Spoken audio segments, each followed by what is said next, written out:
Hello guys, my name is Abhinav Raj and welcome back with another episode of Soumya Nightmare Case। ये घटना एक ऐसी घटना है जिसने पूरे भारत देश को हिलाकर रख दिया था। जी हाँ, ये है सौम्या केस का दूसरा पार्ट। अगर आपने पहला पार्ट अभी तक नहीं देखा है तो मैं आपको यही कहूंगा कि पहले आप पहला पार्ट जरूर देखें ताकि आपको इस घटना की हर एक तस्वीर स्पष्ट रूप से समझ में आ सकेगी। पहले पार्ट की वीडियो का लिंक डिस्क्रिप्शन में मिल जाएगा, लेकिन फिर भी हम यहां से शुरुआत करते हैं। 1 फरवरी 2011 की वह तारीख थी जब एक साधारण सफर ने एक खूबसूरत जिंदगी को तहस नहस करके रख दिया था।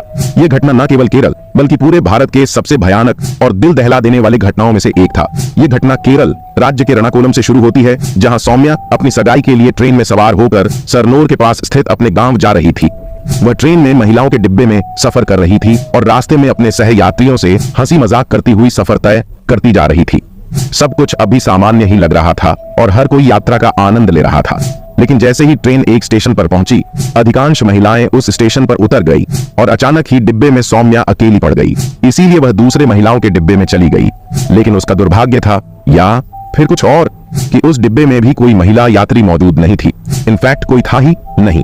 अब सौम्या अकेली थी और जैसे ही ट्रेन ने गति पकड़ी, कुछ मिनटों के बाद एक आदमी डिब्बे के पास वाले दरवाजे के पास आकर खड़ा नजर आया।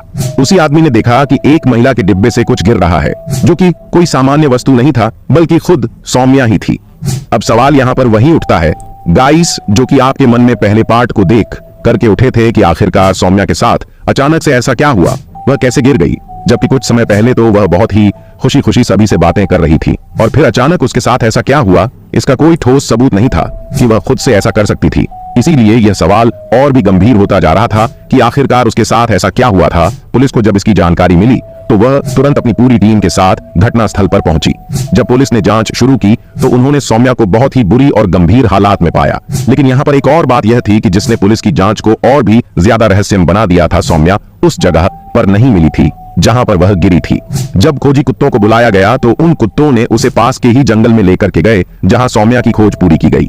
लेकिन सवाल अभी भी वहीं का वहीं था।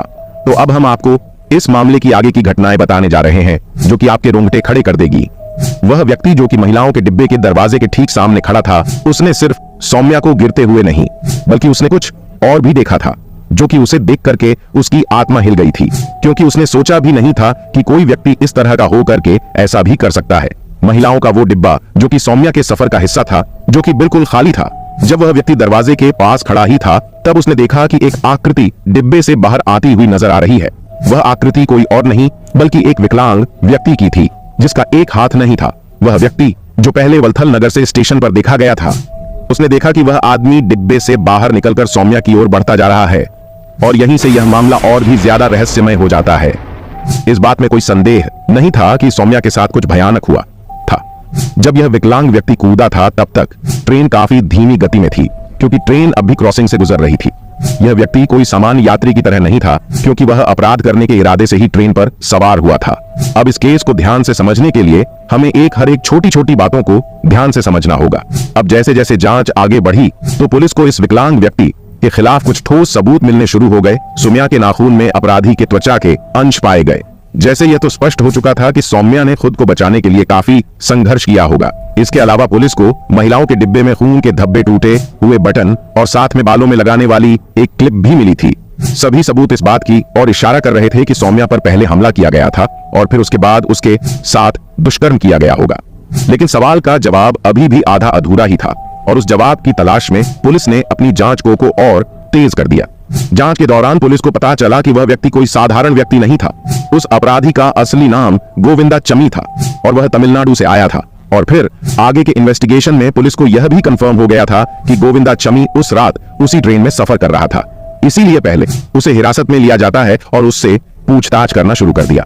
पहले तो उसने अपराध किए जाने पर इनकार किया, उसने नानुकू किया। लेकिन जब उसके साथ शक्ति से पूछताछ किया जाने लगा तब वह उस पूछताछ में टूट गया और उसने अपना जुर्म कबूल कर लिया।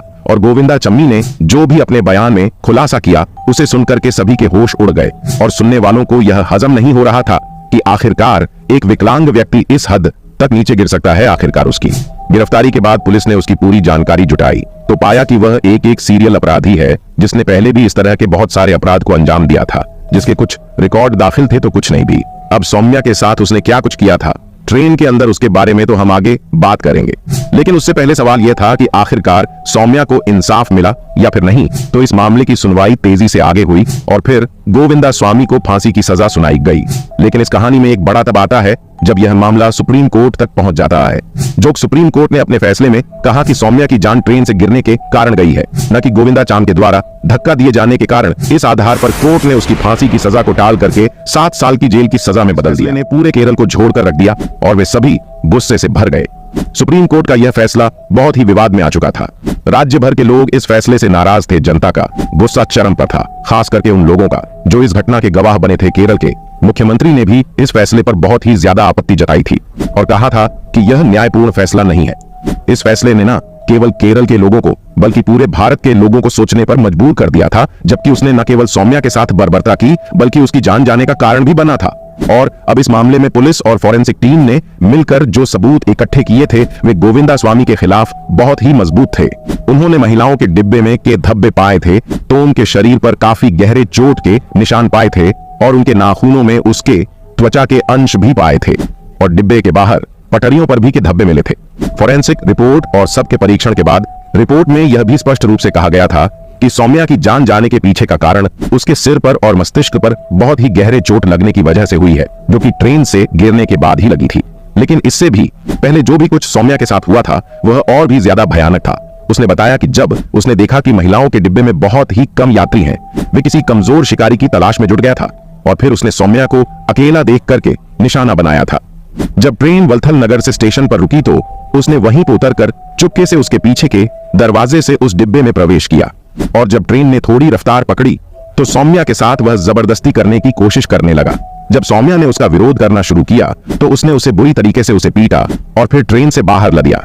उसके बाद वह खुद भी ट्रेन से कूद गया और सौम्या के घायल शरीर को खींचते हुए वह पास के ही जंगल में ले गया और उसने उसके उसी हालात में उसके साथ उस घिनौने दुष्कर्म को अंजाम दिया और फिर उसे उसी हालात में छोड़ करके वहां से भाग गया। खैर, पुलिस ने तो उसे गिरफ्तार कर ही लिया था और उसने अपना गुनाह भी कबूल कर लिया था।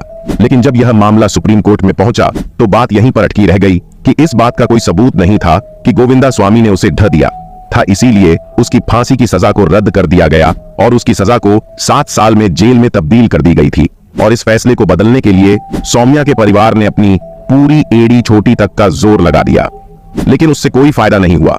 उन्होंने हर एक याचिका दाखिल की जो की जा सकती थी, हर एक संभव प्रयास किया, लेकिन उसका कोई फायदा नहीं हुआ। लेकिन जब लोगों का गुस्सा 7वें आसमान पर फूटा तब जाकर के सुप्रीम कोर्ट का फैसला फिर से आया है कि उसकी 7 साल की सजा को आजीवन कारावास में बदल दिया गया है। लेकिन रुको, अभी आपने चौंकाने वाली बात सुनी ही कहां है, जिसका जवाब आज तक किसी को नहीं मिल पाया है। अगर आपको पता हो तो कमेंट में जरूर बताना, जो कि इस पूरे मामले में एक और चौंकाने वाली बात को सामने लाकर रखता है कि गोविंदास्वामी के लिए अदालत में एक प्रसिद्ध वकील बीए अलर पेश होता है। वह भी मुंबई का एक जाना माना वकील, जो कि गोविंदास्वामी के केस को लड़ने के लिए पूरे लाख की फीस ली थी। अब सवाल यहाँ पर यह उठता है कि एक गरीब भिखारी जिसके पास खाने के लिए पैसे तक नहीं हुआ करते थे, उसने इतने महंगे वकील की फीस कहां से चुकाई? क्या इसके पीछे किसी और की साजिश थी? यह सवाल आज तक एक सवाल बनकर रह गया है, जिसका जवाब आज तक किसी के पास नहीं मिला। इस घटना से हमें यह तो समझ में आता है कि 2011 का समय था, चाहे अब 2024 का समय रहा है, बदलाव कुछ भी नहीं है। इनफैक्ट यह क्राइम रेट बढ़ता ही जा रहा है। इसीलिए सुरक्षा आपको खुद से ही अपनी करनी होगी। अगर आप फीमेल हैं तो आप अकेले ट्रेवल न करके अपने किसी मेल पार्टनर के साथ सफर तय कर सकते हैं, वो कोई भी हो सकता है। और अगर यह संभव नहीं हो पाता है तो आप एक ऐसे एनवायरनमेंट में सफर तय करें जहां पे आपकी सुरक्षा निश्चित हो सके।